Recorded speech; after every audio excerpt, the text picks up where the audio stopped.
ममता दी, मैं आपको बोलना चाहता हूँ, थाना आपका पास भी है तो मेरा पास भी थाना ही है, मेरा पास भी थाना ही है। टक्कर मत लेना। अगर टीएमसी मुझे एक गोली मारेगा, मैं भी 2 गोली मार के ही मरूंगा। বঙ্গে চলছে জোরদার নির্বাচনী প্রচার, আর এই বঙ্গ ভোটের প্রচারে অসমের মুখ্যমন্ত্রী হেমন্ত বিশ্ব শর্মার মন্তব্যে বিতর্ক। থানা আপনার কাছেও আছে, আমার কাছেও আছে, আমায় একটা গুলি চালালে আমি 2টো গুলি চালাবো।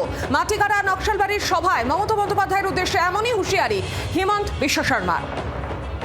বিস্তারিত জানি, টেলিফোন লাইনে রয়েছেন প্রতিনিধি নারায়ণ সিংহ রায়। নারায়ণ, সরাসরি মমতা বন্দ্যোপাধ্যায়কে তো হেমন্ত বিশ্ব শর্মার।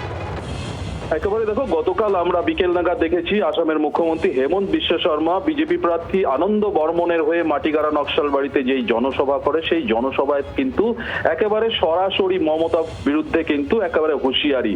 কারণ তিনি যেটা তার আগে বলছেন যে তার বিরুদ্ধে নাকি এই রাজ্যের থানায় এফআইআর দায়ের করা হয়েছে, সেই পরিপ্রেক্ষিতে তিনি বলে ওঠেন যে আমার কাছেও থানা রয়েছে, এই রাজ্যে থানা থাকলে আমার রাজ্যেও থানা রয়েছে, কাজেই আমাকে কোনোভাবে চ্যালেঞ্জ করবেন না। পাশাপাশি তাকে এটাও বলতে শোনা যায়, দরকার হলে আপনি একটা গুলি চালাবেন, আমি 2টো গুলি চালাবো, আমি কোনোভাবে পিছপা হব না। এছাড়াও আরো বেশ কিছু মন্তব্য নিয়ে কিন্তু একেবারে জনসভায় এই আসামের মুখ্যমন্ত্রীকে বলতে শোনা যায়। একেবারেই ধন্যবাদ তোমাকে।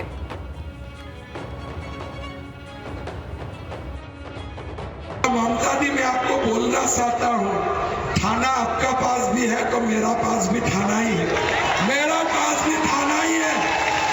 टक्कर मत लेना। अगर टीएमसी मुझे एक गोली मारेगा, मैं भी 2 गोली मार के ही मरूंगा, मैं भी 2 गोली मार के मरूंगा। ऐसे मरने वाला हम नहीं है, हम डरने वाला मैं नहीं हूँ। আপনারা শুনলেন অসমের মুখ্যমন্ত্রী হেমন্ত বিশ্ব শর্মার বক্তব্য। বঙ্গে ভোটের প্রচারে এসে এমনই হুঁশিয়ারির সুর তার গলায় শোনা গেল। তিনি সরাসরি এই রাজ্যের মুখ্যমন্ত্রী মমতা বন্দ্যোপাধ্যায়কে হুঁশিয়ারি দিচ্ছেন, থানা আপনার কাছেও আছে, আমার কাছেও আছে, আমায় একটা গুলি চালালে আমি 2টো গুলি চালাবো। মাটিগাড়া নকশালবাড়ির সভায় মমতা বন্দ্যোপাধ্যায়ের উদ্দেশ্যে এমনই হুঁশিয়ারি হেমন্ত বিশ্ব শর্মার। আর এই মুহূর্তে আমাদের সঙ্গে টেলিফোন লাইনে রয়েছে তৃণমূলের মুখপাত্র রিজু দত্ত। রিজু বাবু, সরাসরি মমতা বন্দ্যোপাধ্যায়কে হুঁশিয়ারি দেওয়া হচ্ছে যে থানা আপনার কাছেও আছে, আমার কাছেও আছে, আপনি গুলি চালালে আমি 2টো গুলি চালাবো। হেমন্ত বিশ্ব শর্মাকে আমি খুব ভদ্রতার সাথে এটা বলতে চাই যে এটা কিন্তু বাংলা, এটা আসাম নয়, তাই বাড়াবাড়িটা বেশি করবেন না। কারণ আপনারা তো চলে যাবেন, তারপরে আপনাদের কর্মীগুলো যখন মার খায় তখন আপনারা ফোন সুইচ অফ করে রেখে দেন, আর নইলে আসাম পালিয়ে যান। তো এগুলো করবেন না, এই উস্কানিমূলক মন্তব্য দেবেন না।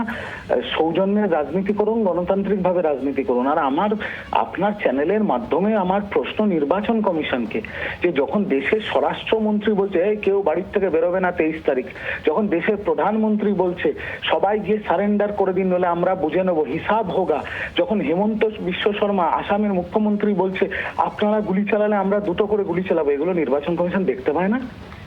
এরা শুধু তৃণমূলের কর্মী আর তৃণমূলের নেতাদেরকেই নোটিশ পাঠাবে, আর করবে, গ্রেফতার করবে আর অ্যারেস্ট করবে, তাদের গায়ে হাত তুলবে, কোথাও কেন্দ্রীয় বাহিনী তৃণমূলের নেতাদের চত্থাপ্পড় মারবে, আর এইগুলো দেখতে পাচ্ছে না। এই সময় মানে ওই গান্ধীজির 3টে বাঁদরের মতো দেখতেও পায় না, শুনতেও পায় না, কিছু বলতেও পায় না।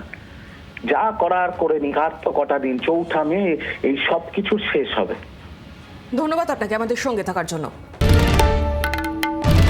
বাংলার আওয়াজ, বাঙালির আবেগ, জি 24 ঘন্টা।